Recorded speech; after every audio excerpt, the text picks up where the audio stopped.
Shall we start the session by chanting Namo Tassa? Namo Tassa Bhagavato Arahato Samha Sambuddhassa. Namo Tassa Bhagavato Arahato Samha Sambuddhassa. Namo Tassa Bhagavato Arahato Samha Sambuddhassa.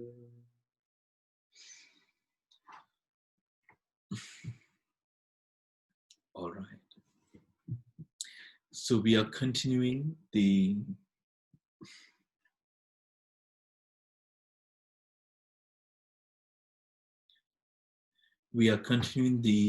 discussion of the Ahara Sutta. We have discussed the initial parts of the Ahara Sutta concerning the description of the foods as referred to in the Ahara Sutta. Today we are going to go on with the rest of the sutta.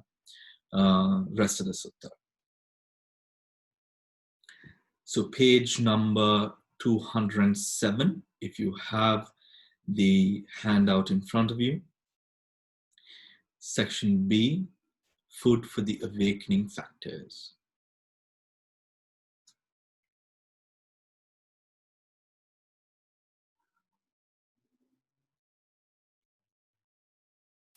Good. And what bhikkhus is food for the arising of the unarisen, awakening factor of mindfulness, sati sambodjanga, and for the growth and abundance of the arisen, awakening factor of mindfulness. There are bhikkhus, the base for the awakening factor of mindfulness, sati sambodjanga, frequently giving wise attention to them. This is the food for the arising of unarisen, awakening factor of mindfulness, and for the growth and abundance of the arisen, awakening factor of mindfulness. So,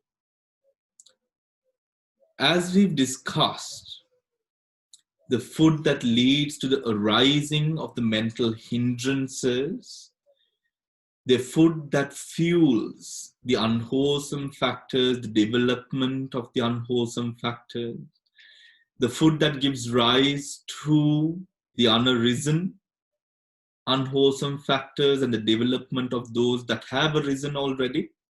Now we go on to discuss the food that lays way to the developing of the awakening factors.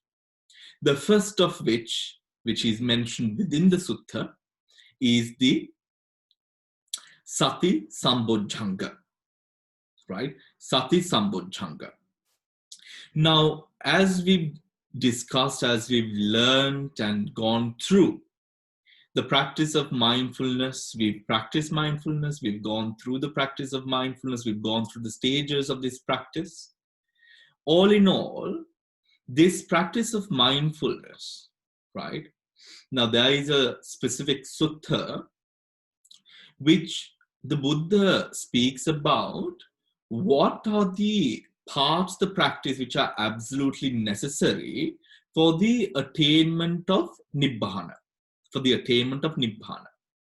Now, that practice in that specific sutta starts with the Buddha talking about the base that lays foundation being the practice, and with those steps leading up to Nibbana.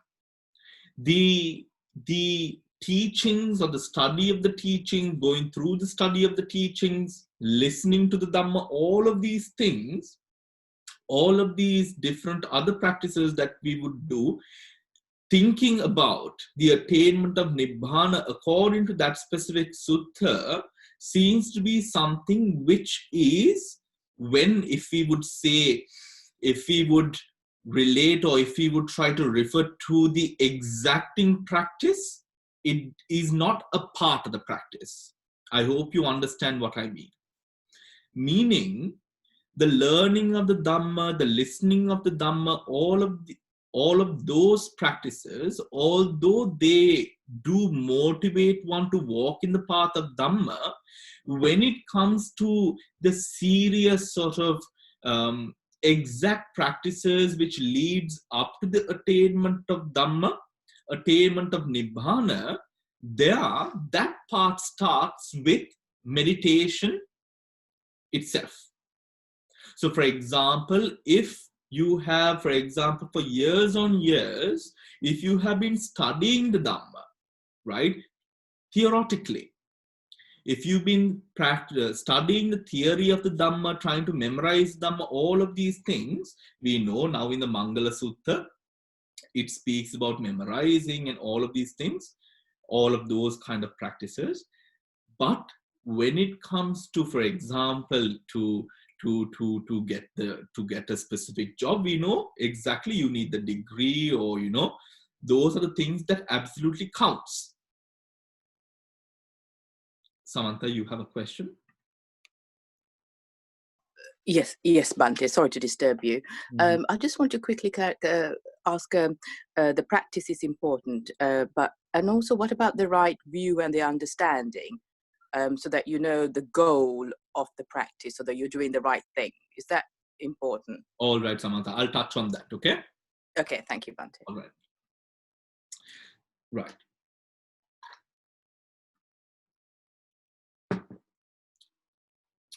So,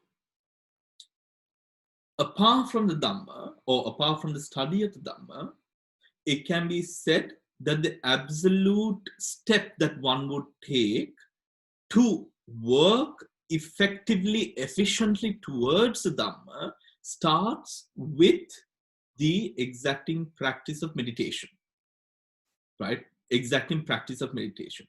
If one is studying the Dhamma for a long time, good for you, right? And that is also, of course, a part of, being a Dhammic person, all of that. But in serious relation to the attainment of Nibbana, meditation, mindfulness is the first step. Right? So whatever it is now, Samantha's question to us, right? What about right view and all of that? Look here. How is right view developed? How are we supposed to allow the Dhamma to shrink into, or rather, what would be the proper word? To soak our existence, to soak our minds, to sort of root itself into our existence, to root itself into our subconscious, our conscious. That bit is not how you can read and read and read, but the attraction, the bond, the interaction, the integration, that bit of it is done by meditation, mindfulness, right? Meditation, mindfulness. However much we try to study, remember the story, the beautiful story of how there was a monk, right? There was a monk,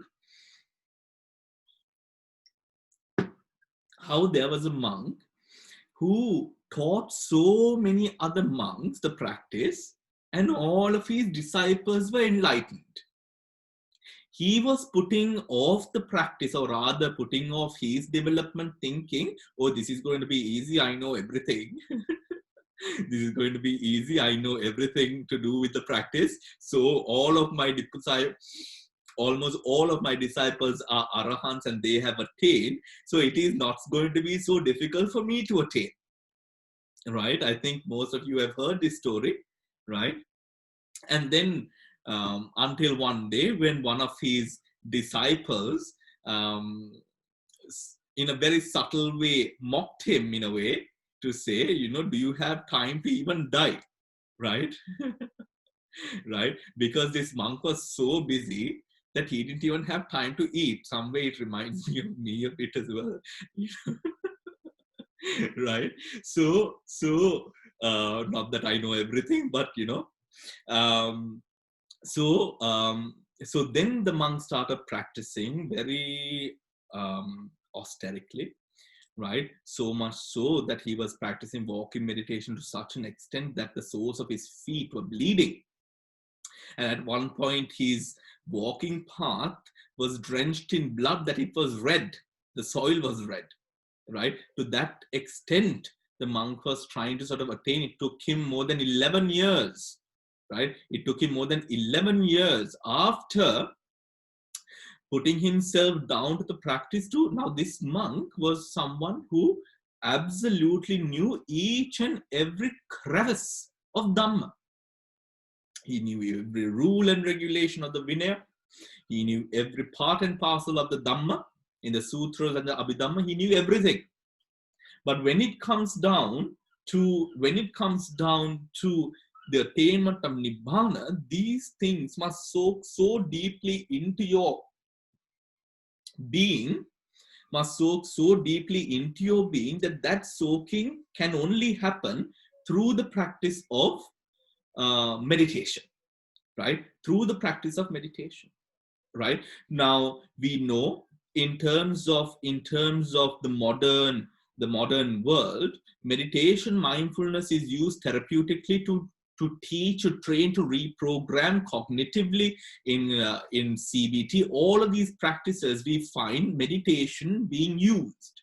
Why? Because it helps in the intrinsic reprogramming of the mind, which allows a person to biologically be a person who is capable of being happy. What I mean biologically is when we root ourselves into suffering and ways that contribute to suffering, right? Our brains work in a way that it will work towards or cling on to that or similar types of suffering, right? And this meditation changes that. That is why it is said, if a person, in modern mindfulness, it is said, if a person is to practice meditation for 2 months extensively, meaning continuously, the effects last for 4 years. And it also lays way to the reprogramming or the changes in neuroplasticity, which will allow a person to be happier intrinsically, right? Happier intrinsically. Likewise, the Buddha 2600 years ago is now talking to us about, or has left us with a teaching concerning what are the foods that we must nourish ourselves with to allow a mind to be one which develops with towards Nibbana, or rather the awakening factors and towards Nibbana. The first being Sati Sambodhanga. When we do develop Sati, remember, Sati, remembering Sati, it can be developed in different ways. Here we, as a Sambodhanga, we are relating to the practice of Vipassana. We are relating to the practices that lay way and lay bridge to the practices of Vipassana, which helps in one being able to break apart phenomena in understanding the deeper meanings of the arising and the passing away of all aggregates, from Nama to Rupa, and all classifications in between, within Nama and Rupa. The attachment that we have, the hatred that we have, the delusionary ways that we operate mentally, these hindrances actively subside when we do start our practice, of meditation, mindfulness. So the first way that one should be nourishing oneself, if one wants to or does want to attain Nibbana or develop upon the awakening factors, is to effectively start meditating upon Vipassana. Remember, we have spoken of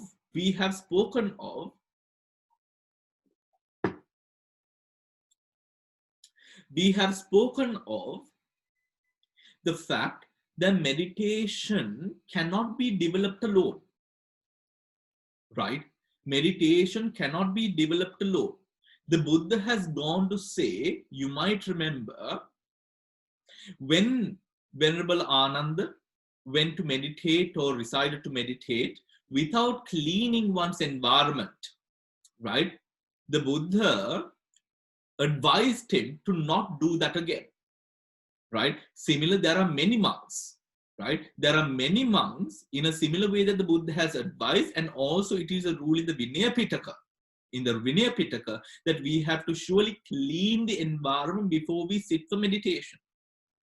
It goes on to say, if a monk does not do any sort of vata or duties, right? Duties, that one sila is unfulfilled, right? That one sila is unfulfilled.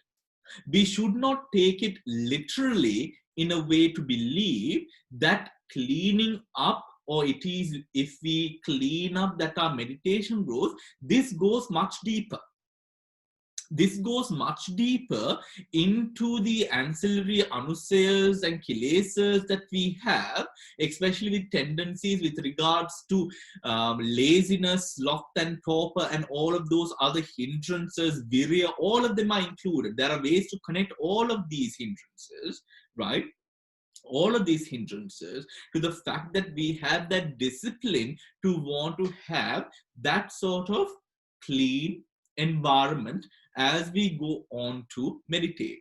The Buddha says having a clean environment helps one to also have a good, systematic, stable mind, right? A good, systematic, stable mind, which is not sort of restless with many things that sort of arise and pass away around us.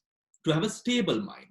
This is all because in the practice, to allow this meditation to sink into bits and parts of the mind which might not be so obvious, right? To effect kilesas which might be which might be hiding as masquerade factors within our existence, within our minds, right? This is to go into all of that. So for example, as a lay practitioner, as we are going into the practice, as we are going into the practice, we discover ourselves becoming emotional. We discover ourselves becoming hindered by different other things. We find that sometimes living in a home together with other people might be a little bit of a burden, right? These are things that we sometimes discover with regard to the life that we live. All of these things are then to be considered as gateways or doorways to discover bits and parts of our being that we do not usually see, right? That we do not usually see.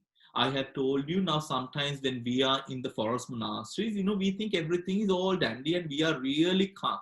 It is only on the days that we have to go out somewhere, right? It is on those days that sometimes our timetables are not the usual, that we discover that we do not actually have the amount of maybe patience, right, that we thought we had. It is very easy to sort of go into a monastery and be able to protect the 5 precepts, but your challenge is to protect the 5 precepts with the difficulties that you have in your life, right? In your life. That is the real challenge. That is also what allows you,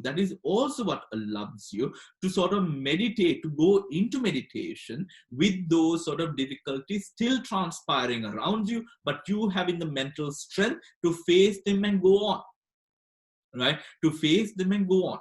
Now, an experience that I have been, of course, teaching mindfulness is now when I was residing at the London Buddhist Vihara, and when we used to do the morning meditations for people. So we reached out to a coffee shop, right, which was near the tube station. So at 6:30 in the morning, right? So the second floor of the coffee shop, which only served breakfast, so the second floor was quite empty. So we advertise, and all these people who would go to work, they would come into the pop into the coffee shop for 30 minutes, and we would do a guided meditation and a morning practice, right? And they would, after that, they would go to work, right? Now, in the beginning, I remember, because the coffee shop was open and it was running and people were coming in for their cappuccinos and their Americanos and their espressos, the coffee shop, the coffee machine, as you all know, the coffee machine is quite noisy, right? A coffee machine is quite noisy. So in the beginning, people found it a little bit noisy, right? But I told them, think of this coffee machine like your annoying boss, right? Think of this coffee machine as all the hindrances that you face at work or through your day, right? And think of the meditation as your persistent training, right? And then days passing by, we did it once a week, as the weeks passed, people no longer, they had no sort of issue with the sound of the coffee machine, which was quite loud, mind you, right? They had no issue with the coffee machine. They were able to continue their meditation without being obstructed by the coffee machine, right? Likewise, these difficulties that we all face in this mundane world when we are trying to continue with our practice are things that we must try to endeavor on with, right? With, not by just pushing them away, but with our mental strength. Our minds are stronger than all of these other things that we come to face in this journey outside of the practice. It is much, much more stronger, right? Saying that, moving on. And what bhikkhus is food for the arising of the unarisen awakening factor of Dhamma discernment, Dhamma Vichaya Sambojjhanga, and for the growth and abundance of the arisen awakening factors of Dhamma discernment. They are bhikkhus, wholesome and unwholesome states, blameworthy and blameless things, low and sublime states, dark and bright states, the counterpart of each other, the counterpart of each other, right? Frequently giving wise attention to them, this is the food for the arising of the unarisen awakening factor of Dhamma discernment, and the growth and abundance of the arisen awakening factor of Dhamma discernment. Now, Dhamma discernment is not only, now when we have the Dhamma, when we have a foundation of Dhamma, now this is where the Dhamma, the ethics, ethos, and the the theory of Dhamma comes and actually mixes in the before, the Sati Sambojjhanga. It's sort of interlinked, sort of came together. We discerned, we were able to sort of come into a better understanding of the Dhamma, right, through our meditation practice, which helped the Dhammas to somewhat settle in our minds, Now, in this state, Dhamma Vichaya, some people believe that you don't need to study the Dhamma for Dhamma Vichaya, that it just arises in your mind. This is wrong, right? This is wrong. Remember, although we might have meditated for a long time, some people do perceive their voices as sort of guidance or teachers of Dhamma to themselves. Now, this is wrong. This is not the way Dhamma Vichaya arises, right? People fall into a lot of trouble listening to their sort of inner voice. Sometimes people take it to an extent where they believe that their relatives are guiding them, where their departed relatives are guiding them, where deities are guiding them. Some people even believing that enlightened beings are guiding them, right? To that much. Now, this is something which is not true, right? This is something that is not true.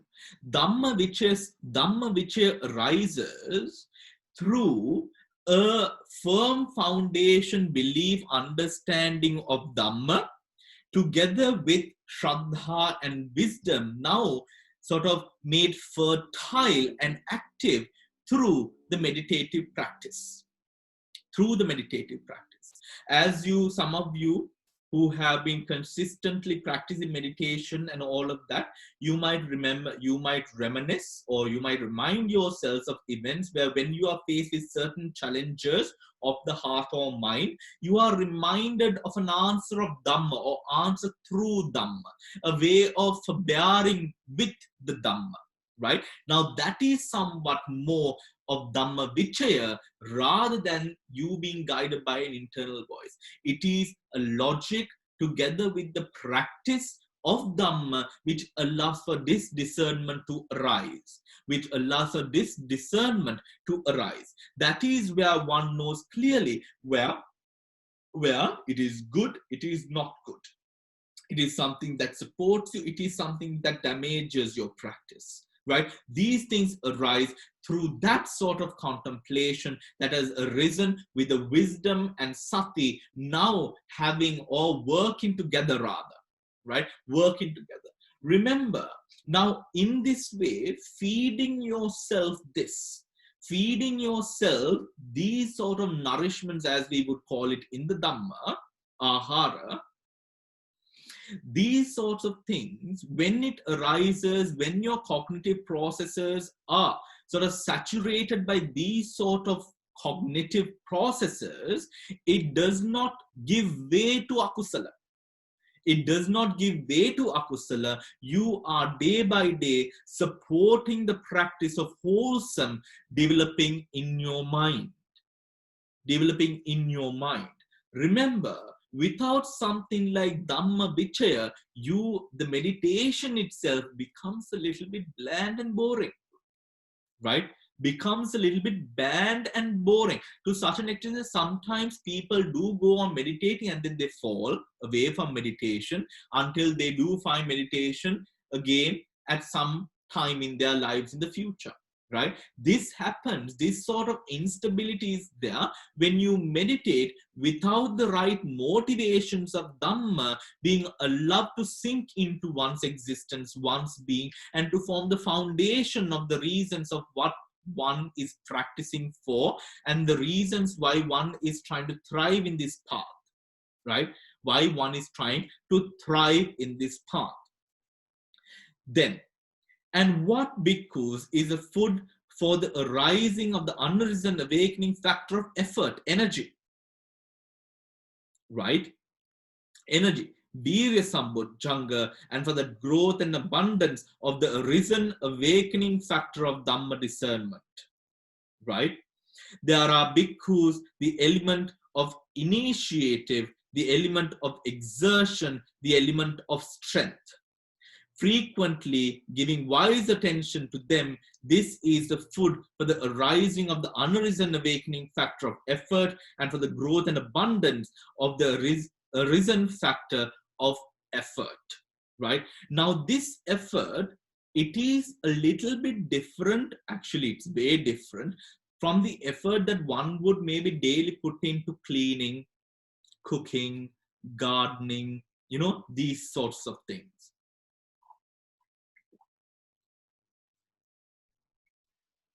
Now, it is a bit different how? It is a bit different because when it comes to the mundane activities that we would do in one's household, right? These activities are, because it is not done with wisdom, it does not fall into virya sambodhanga. Right? Now, in the development of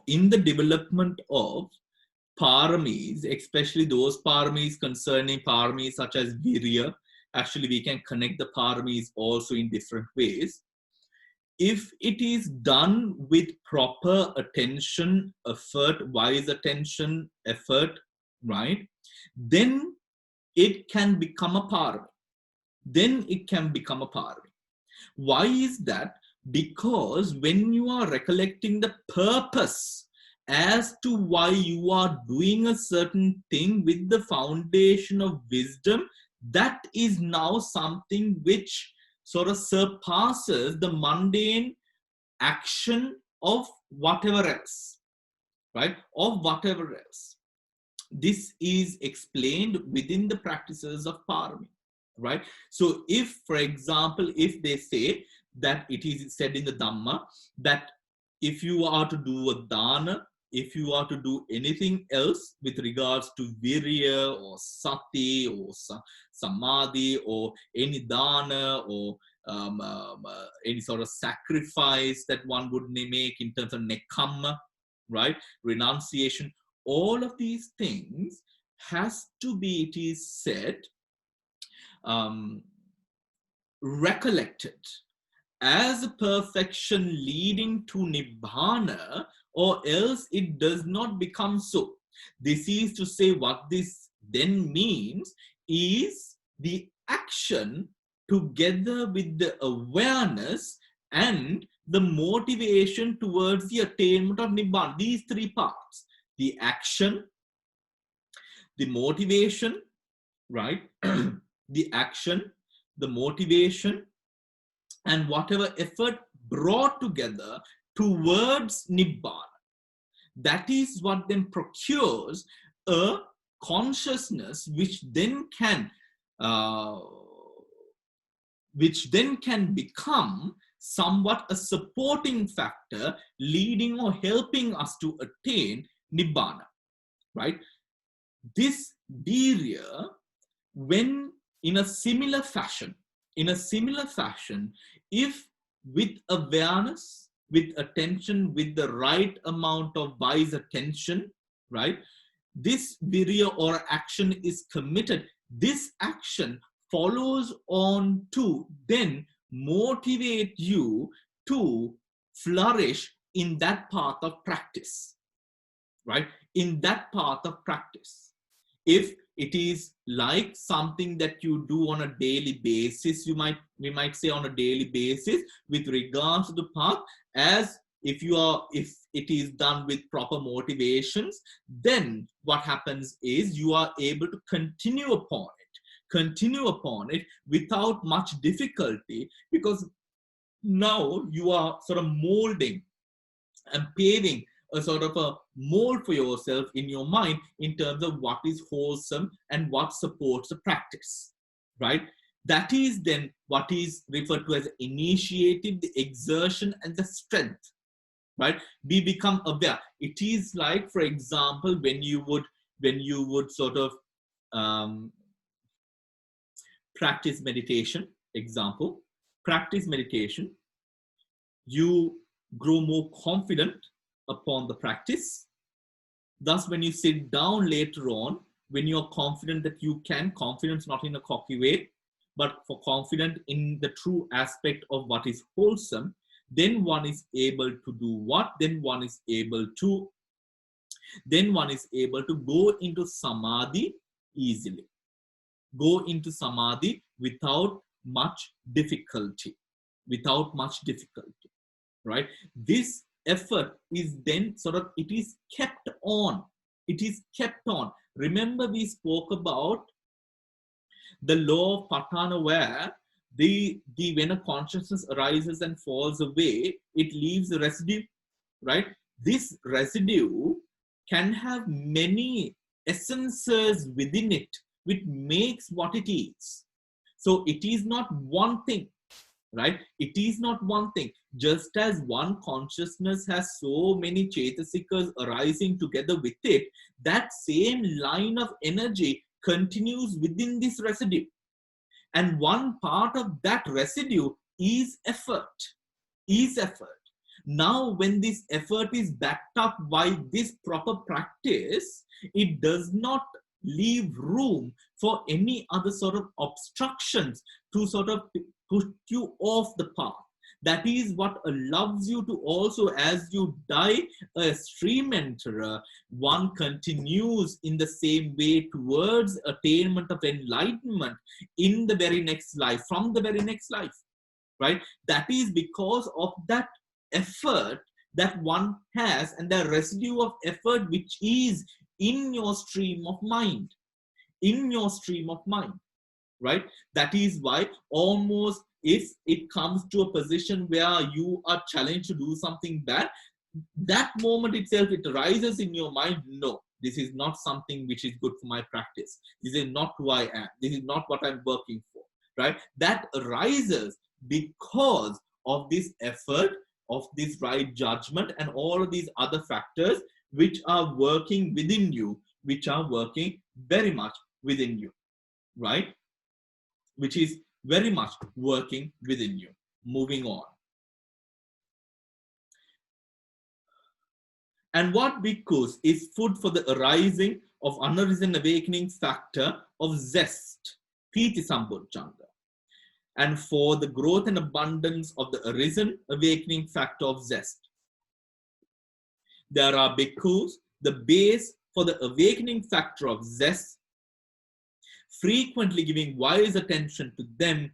This is the food for the arising of the unarisen awakening factor of zest and the growth and abundance of the arisen awakening factor of zest.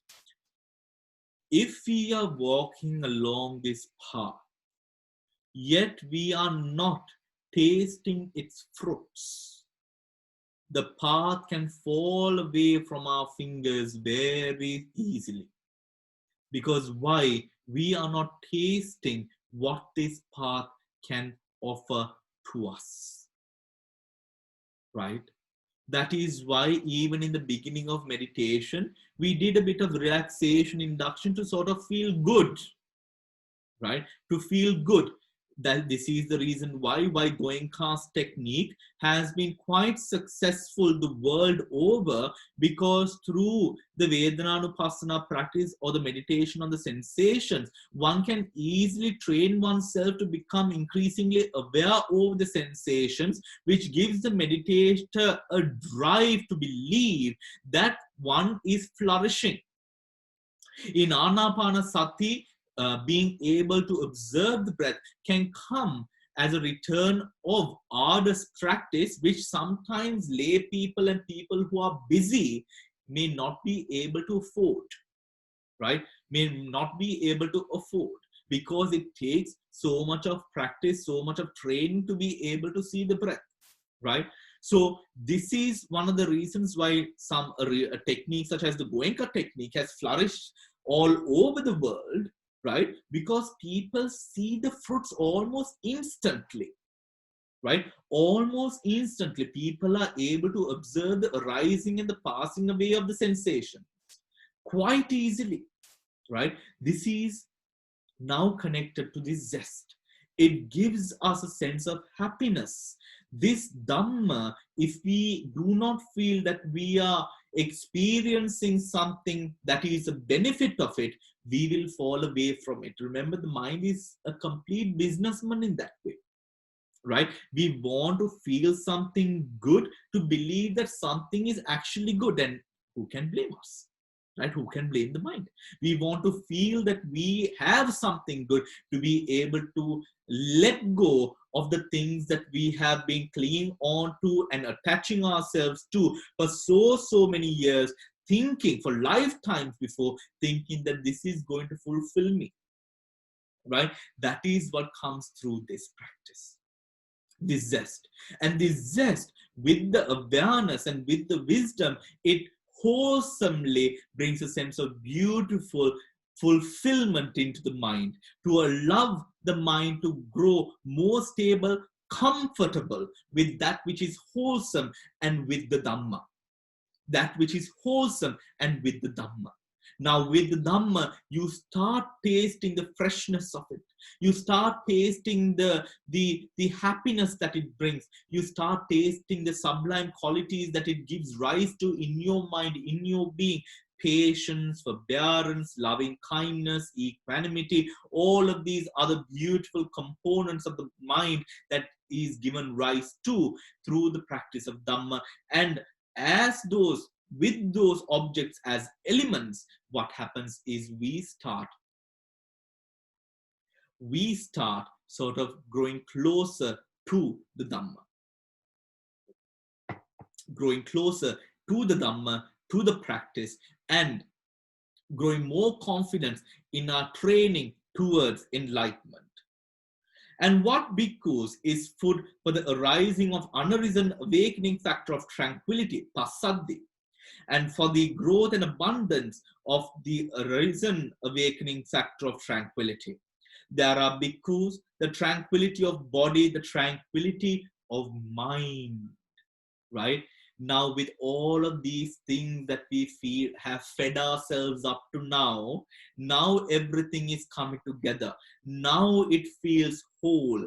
Now it feels comfortable. Now the struggle can you can sort of ease on the struggle, because it is no longer struggle, because why, you are now experiencing the tranquility of body and mind brought about by this practice that you are in, right? This practice that you are in. And when we say the body, now we know medically, meditation, mindfulness has been proven to be a very successful, efficient tool to be used in dealing with conditions such as blood pressure, right? Cholesterol levels, diabetes, even with relation to arthritis, right? All of these things, right? It is with research we have the research to believe that mindfulness gives way, even in such a petty way. I'm not meaning petty in the sense of that it is not important, but ancillary or petty in comparison to nirvana. The body even sort of comes into a situation where it sort of balances itself, where it comes to heal itself, where it comes to a position where it is actually experiencing something which is good. That is brought about by the tranquility of body, tranquility of mind, and giving wise attention to them. This becomes the food for the arisen and unarisen awakening factors that arise, right? The awakening factors of passaddhi sambodhanga that can arise, tranquility that you draw from the practice. There are bhikkhus, the sign of calm, the sign of calm. Then we go through what gives rise to samadhi sambodhanga. Then it is the sign of calm, samatha nimitta, right? The undisturbed sign of Yagga Nimitta, right? This is now talking about samadhi, which is led through by the samatha practice. This is in a way to sort of protect the mind from the hindrances paving its way into it, to strengthen the sort of the stability that we have formed with the Dhamma, so that we can hold on to the practice even more to a higher extent with a greater amount of depth, right? To a greater amount of depth. That is, we say we have gone through the undisturbed sign. We are talking about the jhanas. And through those jhanas, we come into upekha sambodhanga, where we have this ability. Now, upekha has a very important part that it plays.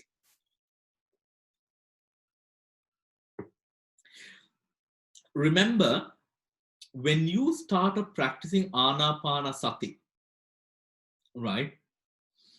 Or maybe you are still having similar challenges. It was sometimes difficult to find the fine line between observing the breath and not controlling the breath. The mind often, when we try to be aware and observe the breath, the mind automatically starts to control the breath. But with practice, what happened was, now you were able to slowly experience the mind not controlling the breath, allowing the breath to do what it does, yet being able to be aware of the breath. That was a level of upekka that the mind was able to develop, right? That is a level of upekka that we can practically see in practice with regards to this meditation. to go higher into deeper states. Now, for example, remember we went through how do we progress from the first jhana to the second. We find the mistakes, or we sort of pinpoint the mistakes of the jhana, and then we sort of let go of the jhana, allowing us to move on to the second jhana, right? In a nutshell. In a nutshell. That if it was done with the mundane mind, which it is not possible to, with a mundane mind, you would criticize the jhana or the imperfections of the jhana with a root of dosa. It is because we go through that process and develop that amount of upekka to enable us to see a fault without the root of dosa, see a fault through wisdom, panya, without an integration or interaction with dosa, that allowed us to then develop the jhana. Because the moment the dosa arises, the jhana would fall away, isn't it? Right? When the hindrance of dosa arises, vyapada arises, the dhyana would disappear completely, right? It is that, and then we develop it up until the fifth jhana, where our upekka is now predominant, or rather powerful, right? Now, this upekka allows us, because in our meditation, especially with regards to our vipassana, who becomes the main object? Ourselves. Right? If it is chittanupassana, it is the mind. If it is kayanupassana, it's the body. If it's vedanupassana, it's the sensations that we're so attached to. All of these things, it is us. It is very difficult to observe us without getting emotionally entangled or emotionally sort of distressed when we find the faults or the falling apart of these different phenomena that operate in our existence within this nama and rupa. That is why this upekka comes into play. That is why this upekka is important, because with that upekka, what happens is you are able to see without clinging on to it. You are able to observe without getting sort of jumping into it in any way. You are just able to be aware and observe. That is what we are aiming at here. Moving on. Now, with these things, you feed the mind. Remember, with when we are talking in the aspect of food, food must always be something which is enticing, right? Food must always be something which is enticing. So now, just because we have gone through this, if you become arbitrary or sort of rather militant towards yourself and try to enforce these things, it will rather be quite a disappointment. Why? Because we don't cling on to things like that. We need to really feel that this is actually something that I enjoy, right? This is actually something that I enjoy. Due to this, with the little smaller ancillary steps, we must take all these steps with a little bit of awareness and knowing all the time to sort of enjoy the practice. Even in your meditation, if you tell yourself, let me enjoy my meditation, not in an attachment. Even sometimes when I say the word enjoy, I know that Theravadin monks really don't like this word enjoy. Right? And I don't mean it. And I don't mean it in a way of, of sort of like a party. It's not like that. Right? Being able to harmonize, accept radically, right? And come to sort of have that pleasant experience with the meditation.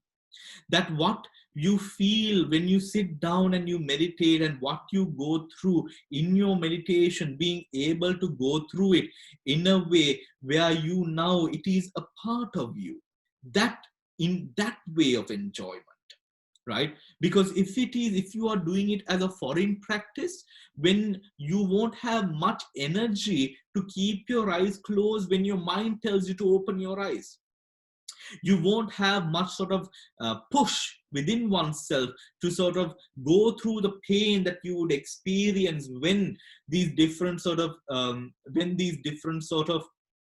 difficulties or challenges arise in terms of sensations, etc., while you're meditating. Right? Moving on. C, not food for the mental hindrances. And what bhikkhus is not food for the arising of unarisen lust, right? So what is not food for lust is asubha nimitta, right? Asubha nimitta. This practice of asubha nimitta is an important practice. But asubha nimitta should not be it again. Remember, all of these subjects should be approached with wisdom, right? And you must be gentle, right? Not militant. You must be gentle with yourselves. Asubha practice is a practice which is not a food for the hindrances, meaning hindrances specifically lustful desire, right? Lustful desire. When practice, it is like starving lust without feeding it with the food that lust needs, rather feeding something else which is more wholesome and more towards a practice. And this asubha nimitta should always be done with wisdom, with understanding, and not in a militant way, but allowing oneself to really understand what kind of, for example, foods one is putting into oneself, right? Understanding what kind of foods one is putting into oneself.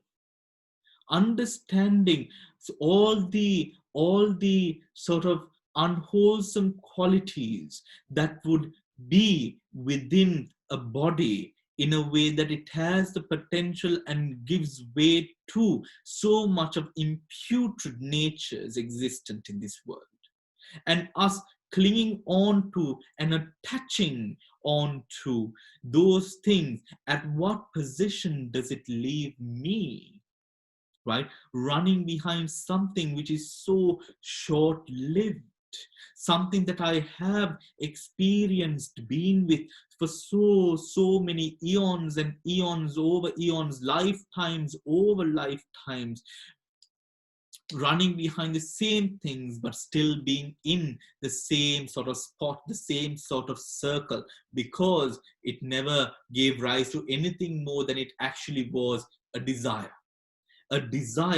and a temporary form of self-pleasing.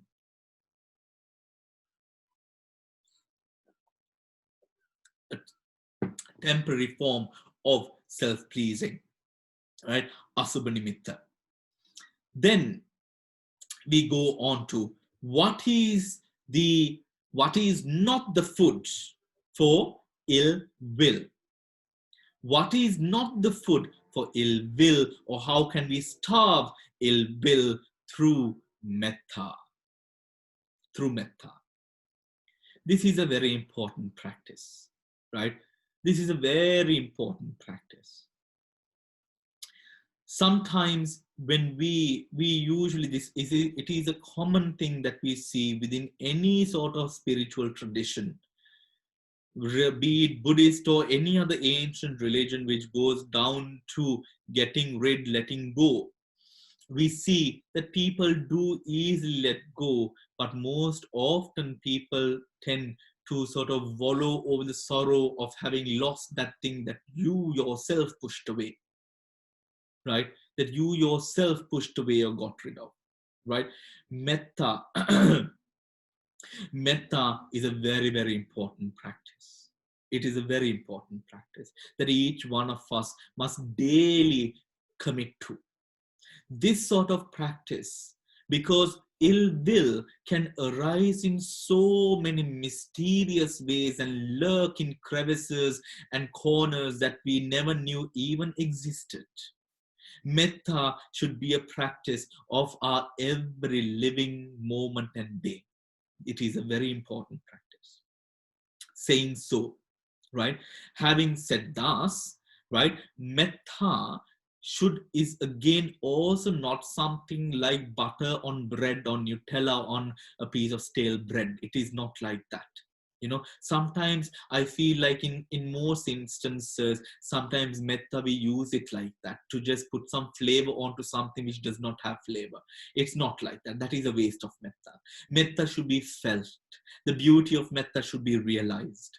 One must really feel within one's heart the metta and the true qualities of metta and what the beautiful results of metta can be. That is when metta can flourish in one's mind, and that is what brings out the true qualities and the true fruits of what metta can be for all of us, right? That is when ill will can be hindered, right? Where ill will can be hindered, right?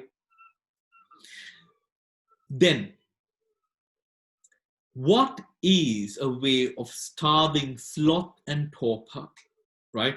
Starving sloth and torpor, it is through strength, virya, right? Through virya. When you, for example,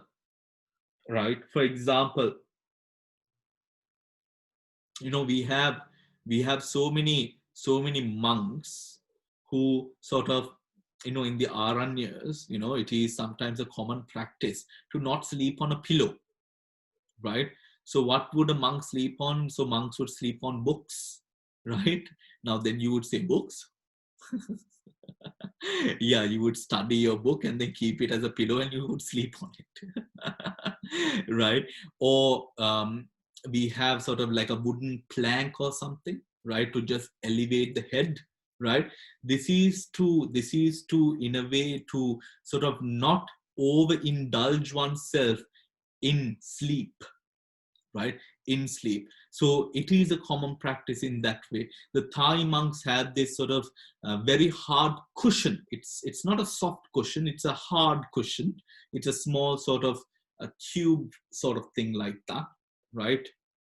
Which is a hard, sort of very hard form that one can sort of travel with, right? And that is used, right? This is in one way. This is not to say that this is the only way to practice it, right? But this is to say, little ways that you can. So when you say, when you sort of feel like you're being lazy, or you have to sometimes take the initiative to push yourself, right?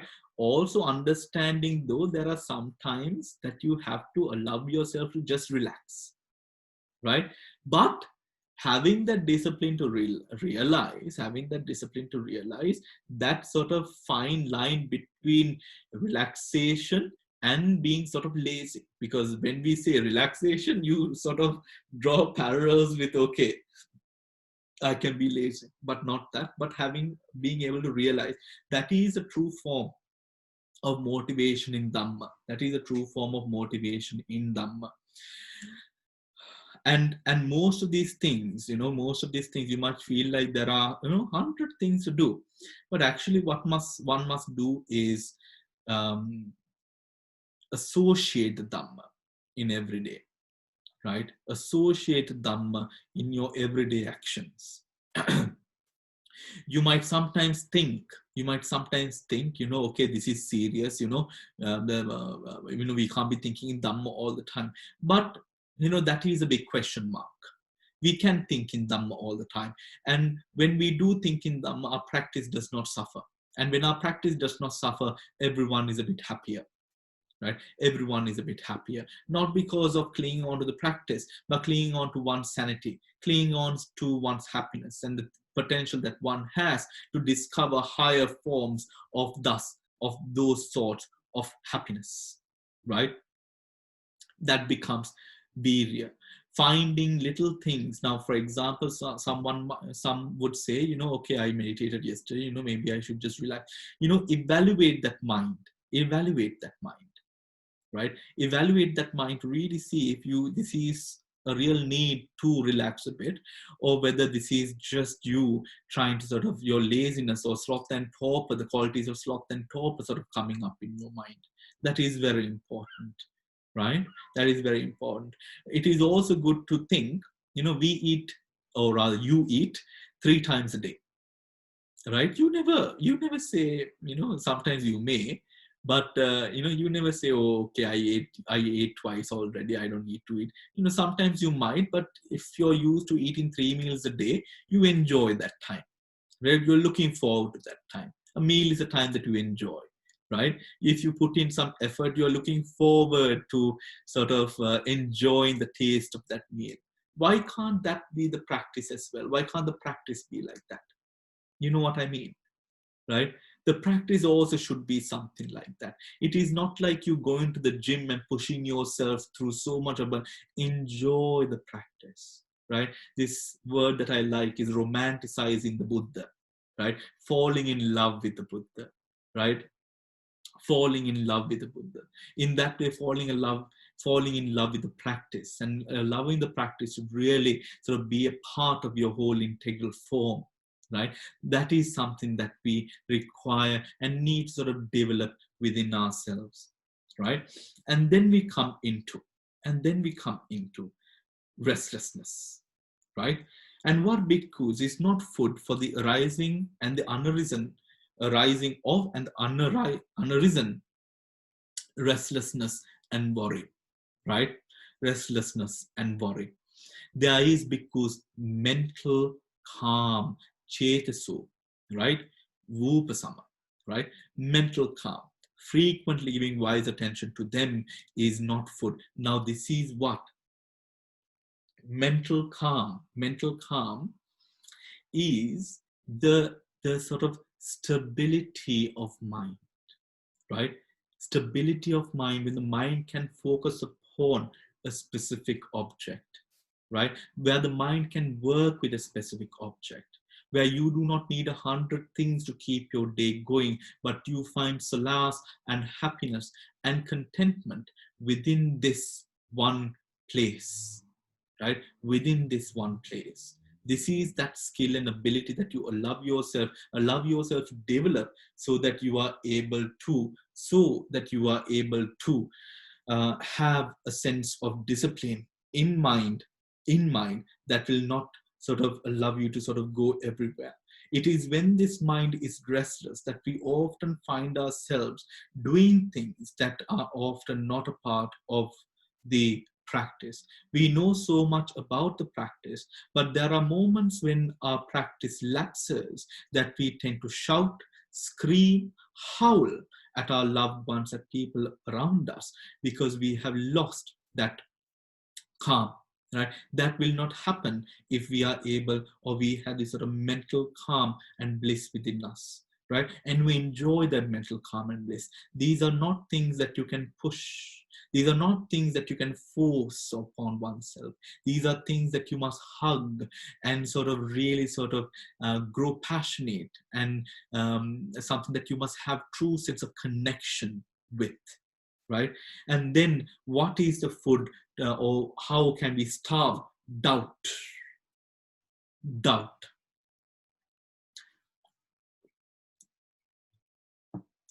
Doubt is starved.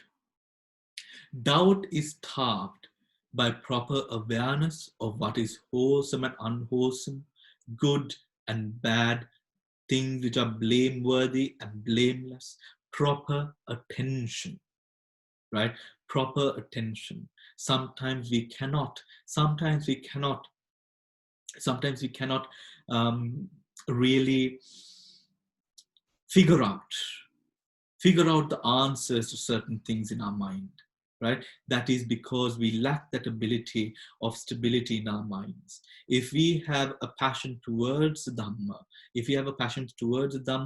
right, we must arouse within ourselves, with the Dhamma, the meditative practice. And this meditative practice should not be focused upon other people, Because sometimes we grow deeper and deeper into Dhamma, and we try to sort of evaluate the world with the Dhamma, which is all right, but sometimes in a cynical way, where we sort of look at the world to point hands at the world. We forget to look at ourselves. We forget to look at ourselves. We are cynical of the world around us. So this is all about oneself, one's attributes, one's faults, one's pros and cons, things that leads to the path and things which are not really connected with the path. That is what it helps us to sort of starve doubt which arises in our mind, right? And doubt, you might understand, I might not need to explain doubt to you. Doubt is not just the doubt that you sort of would have. Doubt goes very deep into our mind. It is one of the most evil of hindrances that can arise in our minds, because it doesn't let us trust anything, right? Not ourselves, not people around us, not Buddha, not the Dhamma. It always questions it in a way that you are no longer, that you are unable to sort of accept anything in any way. Even with logic, it creates, even the logic itself is doubted, right? This is not a good place to be. Doubt is not a wholesome state of mind, and it is not a praiseworthy state of mind. Doubt arises from a very deep place of evil, a deep place of instability, right? Of instability. Now, what is not the food of, right? The not food for the awakening factors, right? Not food for the awakening factors. What are they? The first, bhikkhus. And what bhikkhus is not food for the arising of unarisen awakening factors of mindfulness, nor for the growth or abundance of arisen awakening factors of mindfulness. There are bhikkhus, the bases of awakening factors of mindfulness, not giving them frequent attention. This is not food for, so not practicing sati sambodjanga, right? Not practicing sati sambodjanga, right? Not a loving, not discerning good and bad, wholesome states and unwholesome states. A tax is against Dhamma discernment, right? We have gone through this. If one is not practicing mindfulness, Sati Sambodjanga will not arise, right? Sati Sambodjanga, if Sati Sambodjanga does not arise, right, then the foundation necessary to move on for Dhamma discernment will not arise. You will not know, when a problem arises, the Dhamma does not come to the mind. What comes is agitation to the mind. So for you, if a problem arises and you become agitated, then know that you are missing something in terms of Dhamma practice, right? This agitation comes to mind, not a sutta, not the abhidhamma, not the vinaya, but more just the agitation. You're like, what am I to do? What am I to do? What am I to do? Why is that? Because Dhamma is not flourishing in your mind, right? Dhamma is not flourishing in your mind. And when Dhamma is not flourishing in your mind, of course, Dhamma discernment will not happen. When Dhamma discernment is not there, you will not be able to, when you will not be able to give effort, put out the energy necessary to developing in the path. So Virya Sambodjanga will not arise. Virya Sambodjanga will not arise. When Virya Sambodjanga does not arise, you are lacking samadhi, you're lacking sati, you're lacking the wisdom, you don't have any foundation to sort of put out that energy. So you have nothing, for example, for zest. So then Piti Sambodjanga does not arise, right? Piti Sambodjanga, you are unable to be aware of those factors of Piti Sambodjanga. When Priti Sambodjanga does not arise, then Pasaddi does not arise, right? Pasaddi does not arise. When Pasaddi does not arise, then how on earth are you able to grow comfortable with the mind, to develop a state, a calm nimitta? That also does not give way in your mind. When that does not give way, even equanimity does not arise in your mind. In every way, all of these things are connected, and you starve the bad and you starve the good in those ways. If you do not first start with your meditation, mindfulness practice, supported by the Dhamma, right? So if one is to starve the hindrances if one is to starve the hindrances, then one should be practicing the asubha right? Metta bhavana should be making effort, right effort to exert energy to keep on to the practice, right? To keep on to the practice, to develop mental calm and to grow one with that calmness of mind, which wards off that restlessness, and then be able to discern between good and bad, right and wrong, blame and that which is blameworthy and blameless. And in that way, you starve the hindrances, and you allow all that is good, the sambodhangas to develop in your mind, allowing you to have a graceful pace towards the attainment of Nibbana. This is what this sutta entails, right? This is what this sutta entails. So do we have any questions?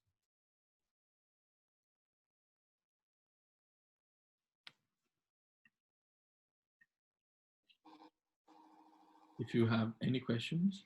Dil, you have a question?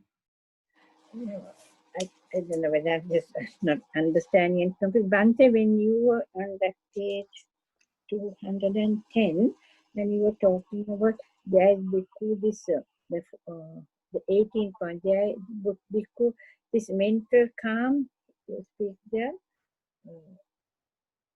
Chetaso or something. So is that this mental calm, is that when we were doing the Chetasikas, there were those factors which they were called, I think they were factors. Malleability? Yes, that's right. The Chitta Passaddi, and then Kaya Passaddi, then there was Chitta Lahuta, Kaya Lahuta, lightness, and those malleability, adaptability are those, and particularly the first one, which is actually the Chitta Passaddi, which is the tranquility of the. So is that what that Chetasika is? That quite different? Well, if we are talking about, so of course the Chetasikas, we will not be able to really talk about the Chetasikas directly with this, because the Chetasikas, if this is the, if this is relates to sort of a whole practice altogether. The Chetasikas talk about what goes in to sort of create the mind. So we can connect it, but I think the connection is somewhat unnecessary in this moment, right? Because we are talking about a general practice altogether. Thank you, Bante.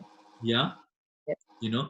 So of course, Kaya Passaddi and Chitta Passaddi can be connected to this, right? But the connection is unnecessary because it is two different essences altogether that we are talking about. So that's just mental concomitants, a factor that's supporting the conscious with the rise and goes away. But this is the general state of being that you're having. Yes. Thank you. Any other questions that we might have? Samantha?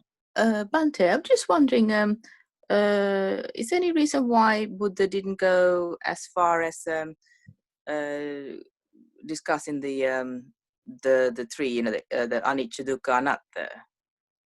He seems to have just gone as far as the fourth jhana, the food, to attain up to the equanimity sort of stage. Yeah. So with regards to the sambodhangas, right? Vipassana is very much linked into the sambodhangas, right? Now from Sambodhanga, it is linked. Now where we find the jhanas coming in is as a practice to strengthen that same vipassana. You get it? No. Yeah. Is it to so that you can see through the jhanas the stepping stone to get the insight of anicca, dukkha, anatta? Not in this case, to strengthen the practice of vipassana itself. Oh, I see. Yeah. You know what I mean? It's a precursor to vipassana sort of thing. Yes. But the vipassana can already be conducted or already in motion. Oh, I see. Yeah. So this is to strengthen that, right? Okay. This is to strengthen that. Yes, yeah, I see what you mean. Yeah, yeah. Because sometimes through vipassana, when we go to the higher states, it can be quite challenging to jump certain hurdles without that sort of keen suppressing of the hindrances. Then we bring in samatha bhavana to suppress the hindrances further, which will allow us that equanimity to jump that hurdle of vipassana. Yeah, yeah. To gain that purity of the mind, sort of thing. Yeah. Okay. All right. Thank you, Bhante. All right. Any other questions?